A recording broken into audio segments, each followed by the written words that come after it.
How's it going, everyone? It's Kenneth here, and today has been the best weather we've had in about 4 weeks. It's been really sunny, there's no wind, and previously, or over the last couple of weeks, it's just been really bad.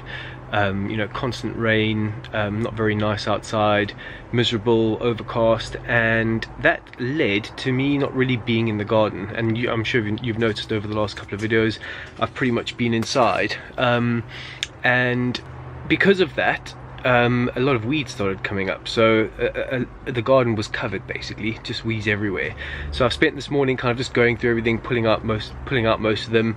I harvested some carrots and some beetroots that I saw that were absolutely covered by weeds, but they were still there, and they, you know, they're quite a decent size. And it got me thinking that I'm sure lots of other people have the same problems. So, you know, they might not have time to do weeding, or the weather might be bad and they just don't want to go into the garden. And it got me thinking about ways to manage weed pressure, especially if you're really busy. So I've seen other people do this on bigger farms, on larger scales, but I thought it could work quite well in the garden for someone that's pressed for time, or really busy and doesn't have time to sit and weed. You know, I've mentioned before that if you stay on top of it all the time and do a bit of weeding every day, it's never a problem.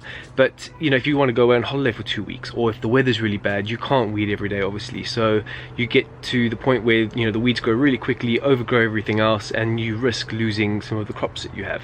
So what I've done is this. I've taken this landscape fabric, and it's something you can get from most good garden centers and even building merchants who, you know, use this kind of stuff for various sort of applications.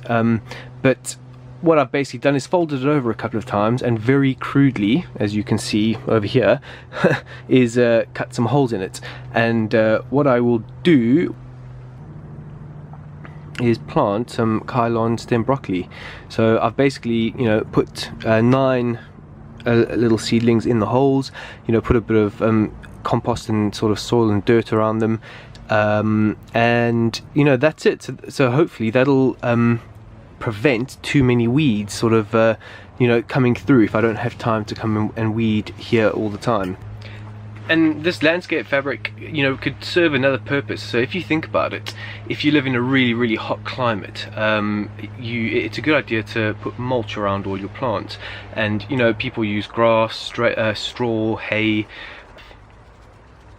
bark, and what it does is it helps retain moisture in the soil, and this landscape fabric should do the same thing. So obviously when I water that, there's place for water to go into the holes. If it's really hot, hopefully the soil will retain some moisture as well. So a good thing about it is you might not have to water your plants as much.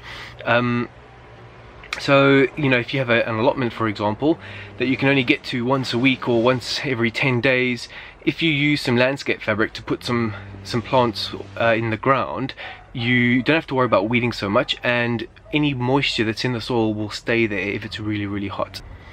You know, so today's been a really short video, but it's just something that I came across when I was in the garden this morning, that not being able to weed the garden might be a problem for all sorts of people in different circumstances. So, you know, whether you're too busy, or you can't get to your garden all the time, or the weather's just really bad, the landscape fabric will be a really good way of stopping weeds from coming up. And like I said, with the mulching's also a really good way. But, you know, I had this landscape fabric around, so I didn't have to go buy any bark or, you know, any straw or hay or anything like that.